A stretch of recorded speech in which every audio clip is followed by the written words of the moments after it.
మన ఆంధ్రప్రదేశ్ ప్రభుత్వం రాష్ట్ర వ్యాప్తంగా 1,02,000 మందికి ఉచితంగా కుట్టు మిషన్లను పంపిణీ చేయనుంది. అలాగే వారికి శిక్షణ కూడా ఇవ్వనుంది. తొలి విడతగా 26 జిల్లాల పరిధిలోని 60 నియోజకవర్గాల్లో కుట్టు మిషన్లను పంపిణీ చేయనుంది. 2 రోజుల్లో గ్రామ వార్డు సచివాలయాల్లో దరఖాస్తులు స్వీకరిస్తారు. మరో 10 రోజుల్లో శిక్షణ కేంద్రాలు ప్రారంభించేలా ప్రభుత్వం ప్రణాళికను సిద్ధం చేస్తోంది. లబ్ధిదారుల వీలుకు అనుగుణంగా 45 రోజుల నుండి 90 రోజుల పాటు శిక్షణ ఉంటుందన్నారు.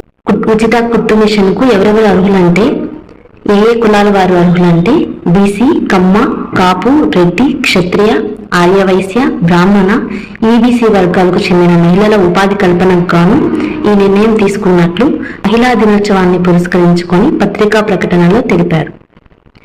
ఈ ఉచిత మిషన్ కి కావాల్సిన డాక్యుమెంట్స్ ఏంటంటే Aadhaar card, ration card, income certificate, caste certificate, కుల ధృవీకరణ పత్రం, పాస్పోర్ట్ సైజ్ ఫోటో.